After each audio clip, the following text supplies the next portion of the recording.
So who are you? I'm Alex Thompson. Yep. How long you been at REI? 2 years. Where were you before? I was at Edelman.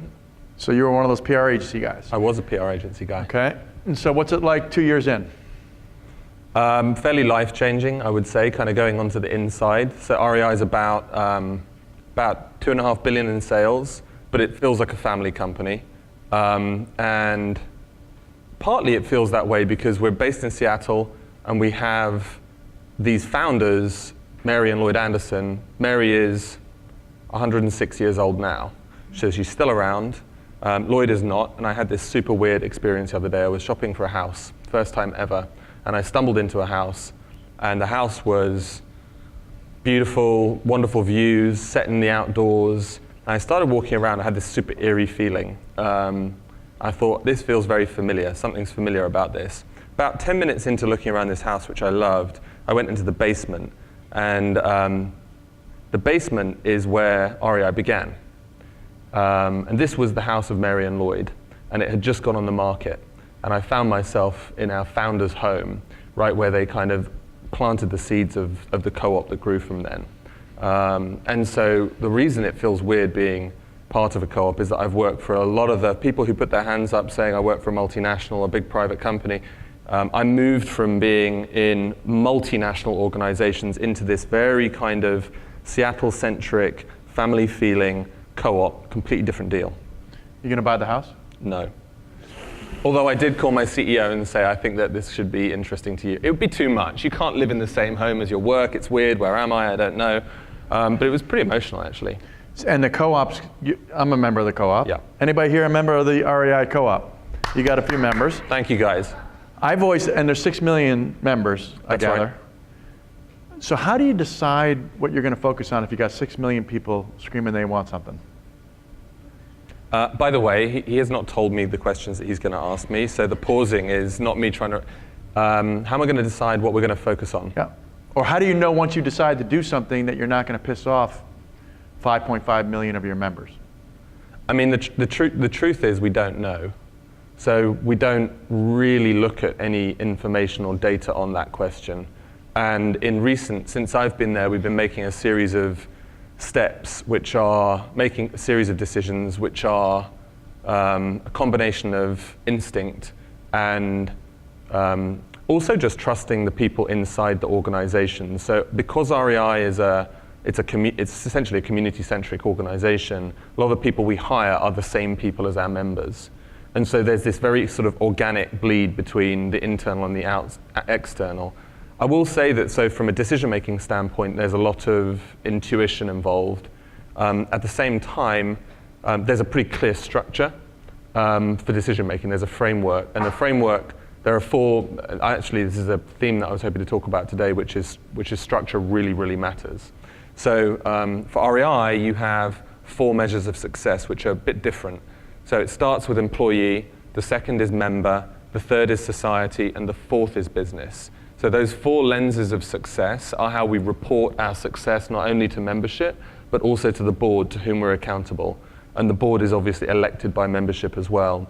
So you have this situation where the framework, 3/4 of the framework is about people in place, and the business is seen as an engine to drive towards those goals. You can't neglect the business, of course, and I would imagine that you guys have a similar challenge, which is balancing the health of the business and the, so maybe I'll throw back at you. You've got, so for those of you, I mean, I'm not going to do the hand raising thing because you never know what will happen, but Unilever is a huge name in the UK. So from where I came, Unilever is a huge name. And over here, it's less of a well-known sort of brand name, but the brands themselves within Unilever are, of course, extremely well-known.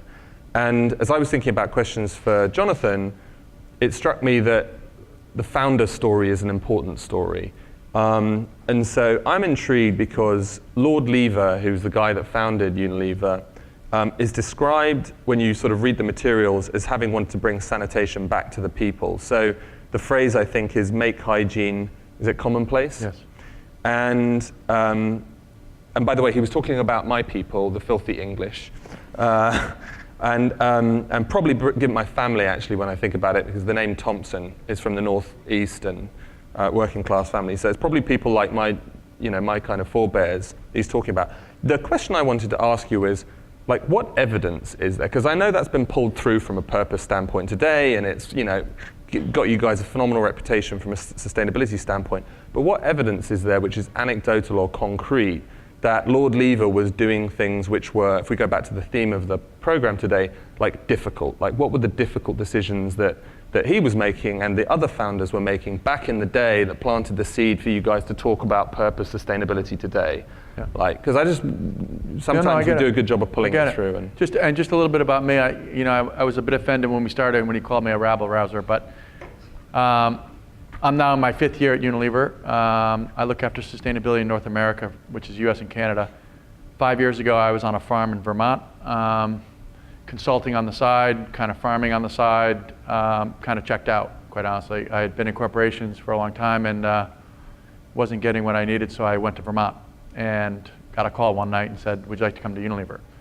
I guess my rabble rousing is kind of I'm a passionate guy, right? I'm on a mission. I only came out of Vermont for one reason, because I thought I could make a difference at a place like Unilever, because I believed in what the agenda was, what the purpose of the company was. I would not have come out for money. I would have not come out for a company that didn't have a purpose, that was clearly stated. I feel as though every single day I'm working on the grand experiment. We are a very large company, 179,000 employees, operating in 200 countries, 400 brands in a portfolio, and all rallying around a very, very clear purpose, which is to make sustainable living commonplace. How that relates back to what Alex asked me was that Lord Lever, back in the 1880s, Victorian England, people were dying from dysentery and being filthy, and all the diseases are related to that. And Lord Lever had an idea. He owned a soap company, had an idea, and he's kind of like one of the first social entrepreneurs, this idea about, I'm going to house, educate, and take care of my employees. And so they all kind of congregated in this place called Port Sunlight, and there's actual employee housing, and it was kind of the first social model where he took care of the employees, he took care of them all across the board. You fast forward 100 years, 100 plus years, Paul Pullman went into the archives when he joined Unilever, learned all about this because he had come from outside of Unilever. He learned all about this and decided to contemporize our purpose as a company, from that make hygiene commonplace in Victorian England to make sustainable living commonplace. We like to think of that as basically making sure that our brands stand for something in society, more than just selling more stuff. And so we're on this mission as a company, using our brands, because that's our equity, that's the big lever we have. It's not the 179,000 employees, it's the 400 brands. Can you turn a brand and get a brand to stand for something in society that matters? And our belief for the last 5 years or 6 years or 7 years has been, those that have a purpose that's activated in society grow faster. Very simple thing. And the idea, the most prominent example was around Dove and Dove self-esteem. And this idea about 13, 14, 15-year-old girls lacking self-esteem. It was all about body image. And so Dove tried to change that conversation 11 years ago. And it's been very successful in changing, and it's a fast-growing brand. But we were based on this premise. There was a premise that we had that brands with a purpose grow faster. And then we started doing the data, and then we had the finance guys come in, and we started doing all this work around, can we prove it? And then in 2014, we announced that 50% of the growth overall for Unilever came from brands with a purpose. Right now, we have 13 brands that are activated, 13 out of 400. We think we'll be at 20, perhaps by the end of next year. It takes a long time to get to the purpose because it needs to be authentic, it needs to be a part of the brand proposition. It's not simply calling up a fabulous person at an agency saying, can you come up with a purpose? And one of the interesting discoveries, and it always ties back to the history, the brand purpose is always there, and it's always in the heritage of the brand. It's just a question of, can you find it? So on the difficult decisions though, bringing you back to the Lever work, right, in the early days, like what was tough about that? So sure, he's got the Sunlight Project, and if we drill into kind of, he's a leader in that time. He's putting the company at risk. How so? A lot of money being put out on behalf of the employees in this social model, right? And taking that risk and being the first out doing that, but firmly kind of ingrained with the idea that this is the only way forward. As a company, we need to travel together. We need to travel as employees. We need to make great soap, and we need to get people to feel better. Did he and do encounter better. challenge at the time? He did. And a lot of people wondered what he was doing. Just like people are asking us what we're doing right now, right? Why is Unilever going down this path on purpose? And we firmly believe at the core of the business, sustainability is the business strategy. It's not the people down at the end of the hall. It's not the annual report. It's not the CSR report. It's not speaking at this conference. It is the business strategy. And when you can make the link with a brand and societal needs, whether it be building more toilets and we make a toilet bowl cleaner, well, more toilets, more toilet bowl cleaner. It works across the board if you go thoughtfully into this process. So so I was reading a Fast Company article, which probably like 80% of this room has read. A few months ago, it's all about progressive businesses and what they're doing. Quite a long article, good deep dive. I think it was Fast Company anyway. As part of it, there's a chap quoted. He's a venture capital guy, and he was challenged, a Frenchman. He was challenged. Okay, so this is just a fad, right? Kind of social venture cap investment. Is it a fad? And his perspective was absolutely not. I mean, of course, it was core to his business, so you would expect that response. But when I think of, if you track what Unilever has been doing recently, and the fact that you have 400, right, different brands inside the portfolio, there's a piece of me that thinks of a large organization like Unilever investing in smaller companies and buying them, those which have got a purpose, and you start to look at some of the organizations you've recently been involved with. So whether it's Ben & Jerry's, Seventh Generation, I think Dermalogica, is that correct? There are some others. The question I want to throw back to you is, so Jonathan spends an enormous amount of time with the leaders of those companies that have built purpose-led brands. And what I want to throw to you is, what do you see in those people and the choices they make that distinguishes success from failure in this purpose context? What do you see? Some of the themes. Give us some stories. I mean, I was on the phone with Jerry Greenfield the other day, and we were talking. They're very much active in the social justice space in the context that America's living right now. So they've just published something called Black Lives Matter. It's kind of a blog statement. It's pretty hard hitting. And we were just talking about, I asked them, because they started that business in '79. They were scooping ice cream out of a gas station, he and Ben. And I said, why didn't you turn back? There was no reason that was supposed to succeed. And he said it was all based on, they built the whole model on purpose. And then it was about the ice cream. And the idea was, people can't be angry with each other if they're eating ice cream. What a simple thought. It was basically to bring people together to have the hard conversations, to have actual dialogue, and to talk about real issues, and do so constructively. What better way to do it than around ice cream? But when I see, whether it's Seventh Generation and John up there, or whether it's Michael Dubin at Dollar Shave Club, I see folks that started with an idea, they stood for something bigger, and they just never stopped. They never gave in, with lots of people telling them, you should quit, you should sell out. They never did. So when you think about the balance between publicly held and private organizations in here, and you think about those who've succeeded and not succeeded before or after acquisition, or being part of the Unilever environment, do you see a significant difference between the behaviors of those leaders who are in private or public? I don't see that much difference at all. I mean, in fact, it's like kindred spirits. So whether I'm speaking to the Ben & Jerry's folks, or I'm speaking at Dollar Shave Club, or Jane over at Dermalogica, what comes through is it's become very personal. They had an idea and they stuck to it. They told the naysayers to go away, please. And they grew their business and rallied a whole bunch of people around them. I mean, their hiring policies are very interesting. They hire people that they want to work with and that share some common element of a purpose. I often say at Unilever, employees will come to me and say, so what's your purpose? Or, I don't understand this whole purpose thing. And I said, it's important that, that you have one. It doesn't matter whether it's Unilever's or not. Really, the point is, do you have one? Have you ever thought about it? I ask a lot of people that come in to interview with me, and I'm really surprised. They come and they say, I want a job in sustainability. I ask them what their purpose is, and they said, I'd never thought of it before. It doesn't go well after that, usually, right? And so it's this conversation about, so what are you going to stand, who are you standing, what do you stand for and who are you standing for? Who are you standing for? I'm very clear. I stand for my 11-year-old son. The only reason why I'm still working and not in Vermont on the farm is I'm working for my 11-year-old son because I think I can make a difference. I'm not sure what your purpose is at REI, but it's probably a very similar construct where you've got 6 million members. There's a sense of responsibility, right? And if I work for a company and we don't make positive change, I've got to ask myself the question, but really more importantly, answer my son's question, what are you doing? Why are you in Austin when you could be home with me tonight? You know, and I tend to get worked up about it because I've made it really personal, because that's what motivates me to get out of bed every single day to say, I want to be in the big conversation. I want to be working with brands that want to make a difference. I want to be working with people that want to make a difference. It's pretty much that simple. And I want to make sure that I don't spend a lot of time on little ideas that look great for Unilever, but don't change anything else. So I'm always kind of constructing my life, my work life around what's a big idea. I mean, Joe Cofino's here from HuffPo. We're talking about food waste. That's the kind of thing, that's the chunky kind of meaty idea I want to get my head around and think about how can Unilever participate in that issue, but more importantly, how can we rally a whole bunch of really smart people and organizations to say, have we had enough?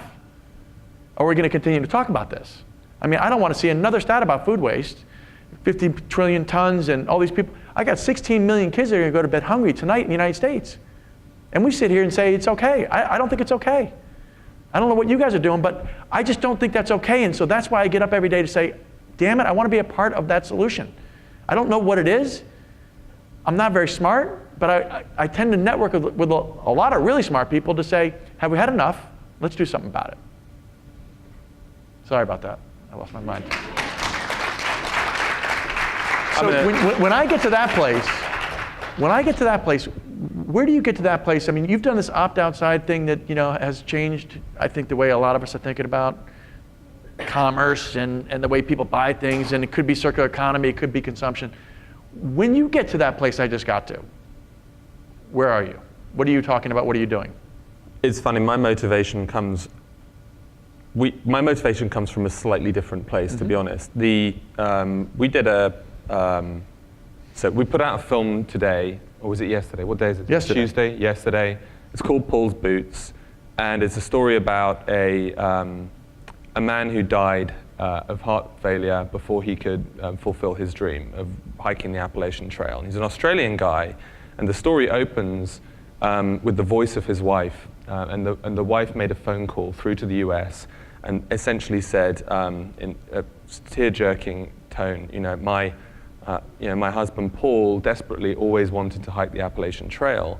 There's these pair of size 13 boots sitting in my home, and they're polished and ready to go. And can you help bring this to life? And so the film it's a 40-minute film about 400 people volunteered to hike the trail with his boots, and 40 eventually did it, and it's kind of very moving.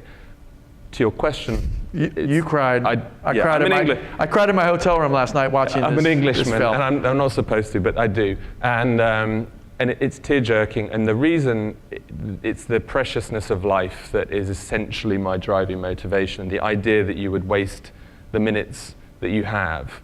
And so for REI, to your point on purpose question, it is life well lived is the essence of our purpose. Life well lived. And it's a positively framed kind of North Star of just like, damn it, like go and do the things that make you feel most viscerally connected with yourself, other people, and the world.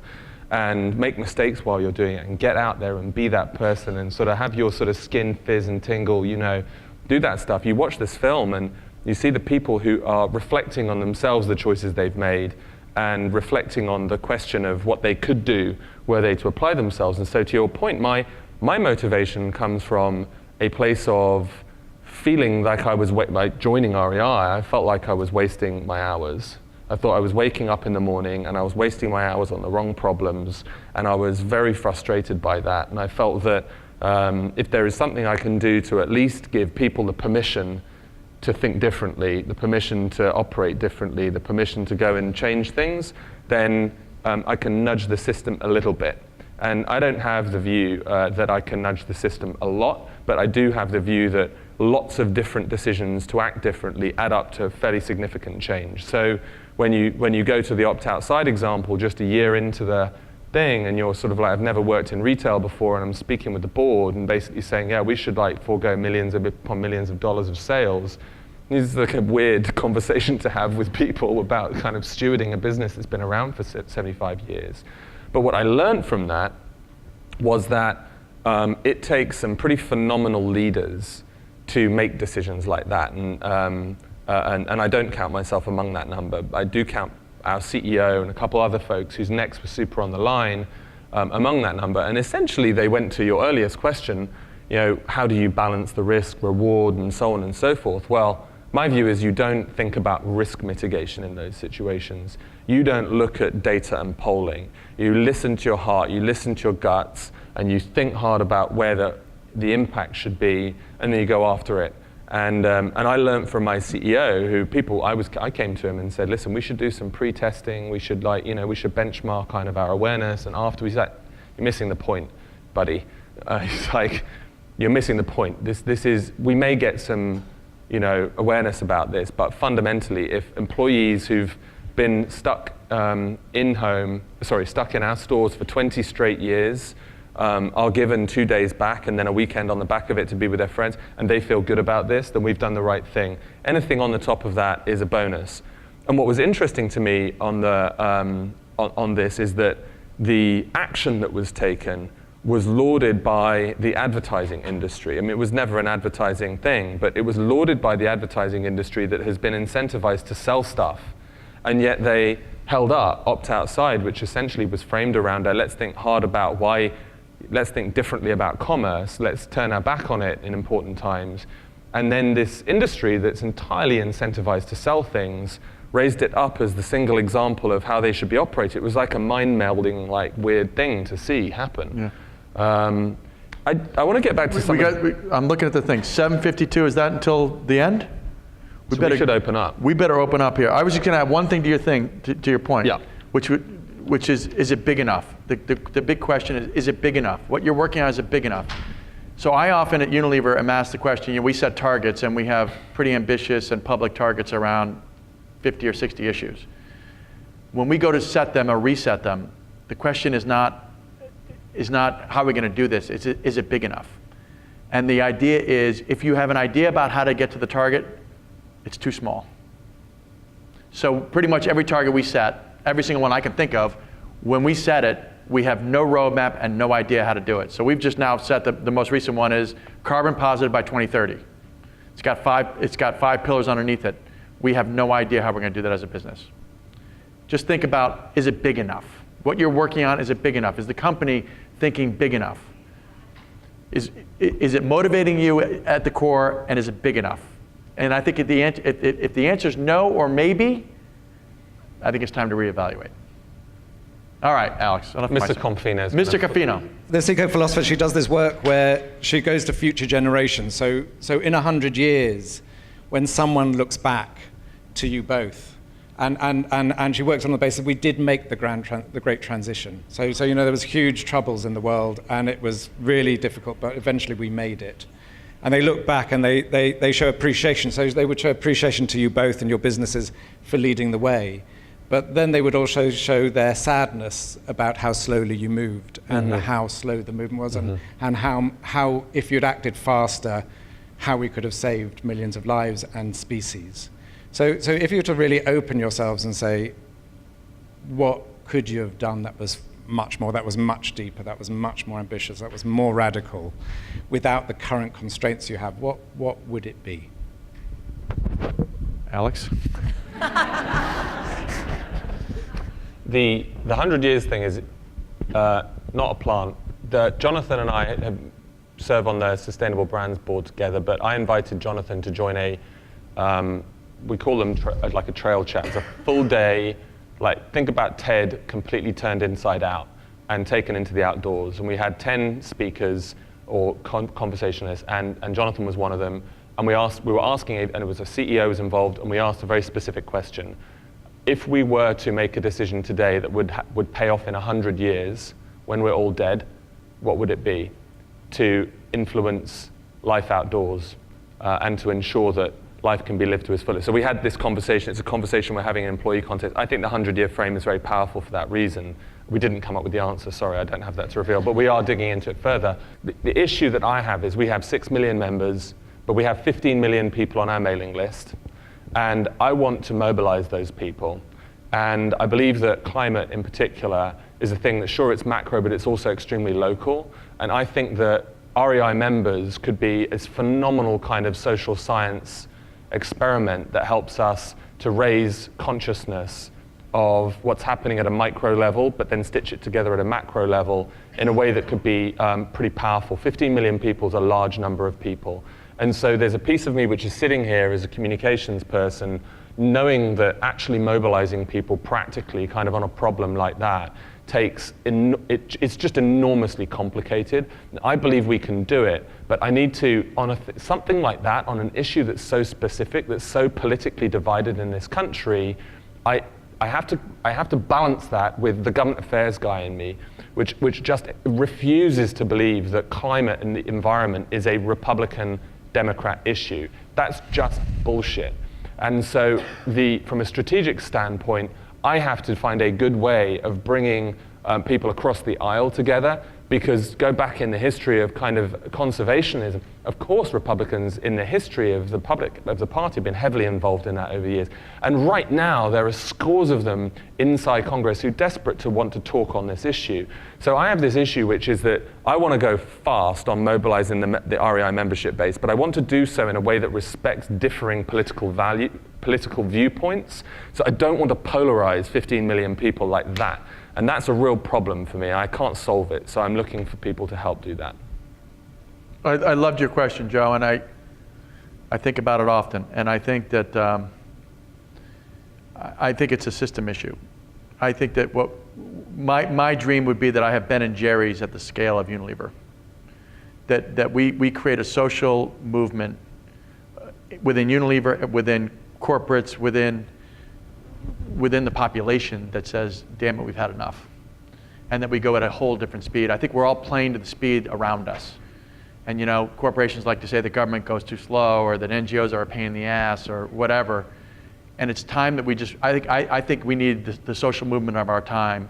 And I think it's going to be the kids. Our kids are going to be the ones that are going to do this. They're going to break this thing loose because they're not constrained with all this other stuff that's going on. And they're going to say, we've had enough and we want to go faster.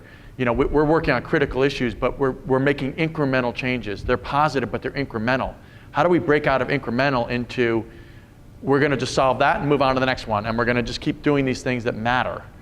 I don't know, but is it open defecation? I don't know. Is it about hand washing? Is it about, is it about food fortification? Is it about food waste? Is it about lack of food? Is it about climate change? One of the levers that you have that is so powerful, and it goes to structure, like the defining structure, the measures of success of a company.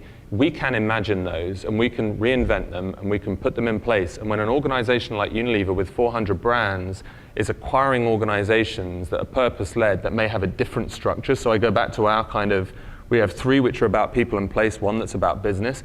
You can start to reshape what the measures of performance are for corporations, whether they are public or private, or nonprofit. And I think that rethinking today the way that businesses measure their impact, obviously people are in that space, but you guys have got a lever there, because you can create the permission for organizations to do that. No doubt, and there's a lot of conversation now about whether companies are going to start publicly disclosing what their contribution against the global goals is. And wouldn't that be cool? Instead of having stock price be the metric that everybody's looking at, or sales, that how many consumers are we bringing in to buy our brands, it's not going to matter if we don't have a massive movement. If it's a handful of companies or a handful of retailers, or it's not going to matter.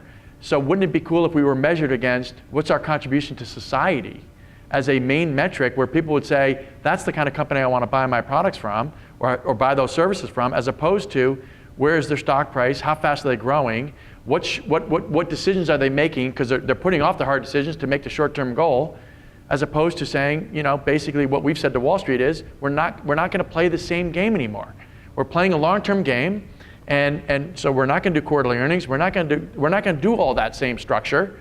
We're going to talk about our business in the long term. We're going to make long-term investments. They're going to be ups and downs. Stay with us. I find it fascinating. We went back and looked at all of our shareholders. The average shareholder in Unilever is held on for 8 years. That's interesting. They got in and they stayed. And because they're believing, at least in what we're trying to do. The average shareholder, I understand, on Wall Street is something like 0.7 seconds, right? Because it's all computerized trading. And so the model, there's so many model issues here. But I think we can talk about models, we can talk about movements, but I think it comes down to who are we as human beings and what do we want? What do we want, and who are we going to reward for that? But we're not making decisions to try to make quarters. We're making longer term decisions and growing our business through this model. But I hear your point. I mean, I'm so frustrated by that whole scene anyway. I don't understand it. We've got companies that are valued, that haven't made a profit yet, that are valued more than Unilever. I mean, I can't even get my head around that. I'm not smart enough to get my head around that idea, right? And that don't have any employees or don't even really have a product, right? Or they have a product, but it's a cool idea. So there's so much, but I'm hoping that we can rally a bunch of people to say, we've had enough, we want to do something different. You know, I joined Unilever to be the provocateur, that's what they told me to be. And then 3 years in, they said we wanted to transition from provocateur to champion, right? I don't have a problem at Unilever with young employees joining the organization that are pushing harder than Paul Pullman's pushing. I got young employees all over the place. Meaning they are doing that, but you don't care. They're joining the company because they want something different. They want to join a company with purpose. And then they join, and 6 months later, they say, it's not going fast enough for me, I'm leaving. Oh, really? What are you working on? Well, I'm working on this, this, and this, and it's just not going fast enough. And I want to be in a place that's going to move like this. And so I love it because we've got really strong leadership at the top, and we've got really strong kind of desire at the lower ranks, and it's meeting in the middle, and now we're creating this feeling of movement, you know? And this movement, I think will change the game for certainly our company. I think that we're on the forefront with a lot of other companies that are changing the game in terms of employee movements are where the action is. Yeah, you got to start there. We're up on time, I think. Does anyone want to launch one final question at us and give us a sentence to answer? There is one at the back. First hand. Right at the back there. Yep. That was the fastest hand. Nice and loud. Oh, it's not going to work. It's not going to work. It's kind of nice watching him run up and down. Curious for you guys, when you look at injecting purpose into your brands or into your products, what does that conversation look like, and how do you turn around and say, this is actually going to meet some of our financial goals that we look at as a company, and how injecting purpose will, on one angle, help grow the business, but how building purpose into the brand does come back to things like bottom line sales? They're discussed, from my standpoint, they are discussed at the strategic level of the company. Every leader of REI, every board member does not separate the two things. So it's kind of a non sequitur in that regard. We believe that we will fail if we aren't fulfilling our purpose. And we look at that because we think that it won't be doing right by Mary Anderson and Lloyd Anderson, but more importantly, we just fundamentally know that we're more powerful as an organization, more compelling, more interesting, if we talk about life outdoors being a life well lived, than if we don't. And I hope you guys, all your REI members, viscerally believe that also. You want us to talk about the things that are great. So they're connected, they aren't separate. If they're separate, you're in the wrong, or people are having the wrong conversation. Yeah, I would say think about it a couple ways. When we do a purpose-led brand, we don't simply look at the net sales. That is one metric. We look at the amazing things that happen within a marketing team when the brand unlocks its purpose. So they discover it, they unlock it, they execute it. We take marketing teams. Take Vaseline, for instance. Vaseline's been around for 150 years. You know, we all know what it is. They went back, they did the work. The brand was started 150 years ago around healing. They've now created the Vaseline Healing Project. And it's helping people in distressed areas with skin-related diseases. And so it's refugee camps, disasters. They're heavily involved with Hurricane Matthew, et cetera, et cetera. Unbelievable things happen within a marketing team. So there's this whole idea around the employee. There's a whole unlock with retailers. Retailers want to put things on shelves that have a purpose, and they actually want to join us in the exercise of actually further promoting the brand. So there's many lenses to look through it. It's not simply the top line. And the other thing I would say to you, and it goes back to Joe's comment, which is we have not seen a brand that sees its purpose go from this level to exponential growth within 1 year. The hard decision is once you get in it and you discover it and everybody shakes their head and says, that is totally authentic, that is the brand purpose, it's based on fact and reality, it's addressing a societal need, count on it being minimum 5 years. Minimum. to make it actually come alive so that it's understood, the employees understand it, the marketers understand it, society starts to understand it, you're addressing the right concerns, you can make adjustments around organizations you're partnering with, but this is not a one-hit wonder where you figure it out and all of a sudden everything is just perfect. You've got to work your way through it. Work your way through it, be patient, and we believe great things will happen, and it's the only way to go forward. We will end it there. Thank you so much for joining us today.